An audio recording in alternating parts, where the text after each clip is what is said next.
This week in the Missouri Senate, we review what happens now that one particular veto remains in place. And too often we know that partisan gridlock really derails good public policy, but not this time. Overriding the governor's veto of House Committee Bill 3 was highly anticipated before last week's annual legislative veto session.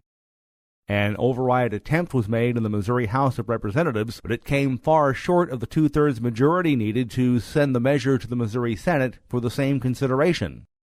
House Committee Bill 3 was initially aimed at making changes to what is known as the Circuit Breaker program, which gives credit to certain senior citizens and 100% disabled individuals for a portion of the real estate taxes or rent they have paid for the year. The measure not only would have protected this plan, but also would have kept in-home care in place for some 8,000 disabled Missourians. Before Missouri senators started work on their portion of the veto session on September 13th, an announcement was made that a work group would be put together to look into these services. It will be co-chaired by Senator Mike Cunningham of Rogersville. We'll deal back with circuit breaker somewhat. The program is designed to pay people back their taxes if they pay taxes, their property tax, and I'm not for doing away with the program, but it does need some revisions in it.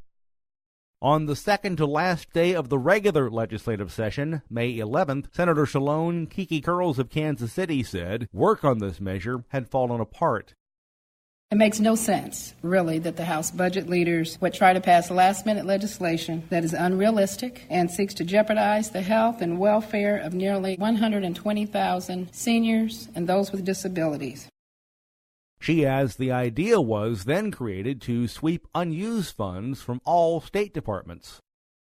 Senate members met for hours on end, coming up with a solution. And we've had a lot of discussion about the funding sweep for those funds that would be eligible for sweep for the $35 million, total over $3 billion here in the state. That's less than 1%.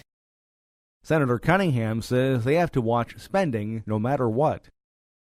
Our economy in the state of Missouri has been so stagnant for so long, and the revenue for the first couple months of the year is up. The bigger months, December, November, so they kind of follow the economy, and so we'll see more where we're really at on revenue.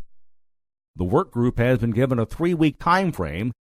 After that, there is a possibility another extra session could be called to address funding in-home care in Missouri. The likelihood is the extra session would be called by the legislature and not by the executive branch. It takes 75% of both chambers for this to happen.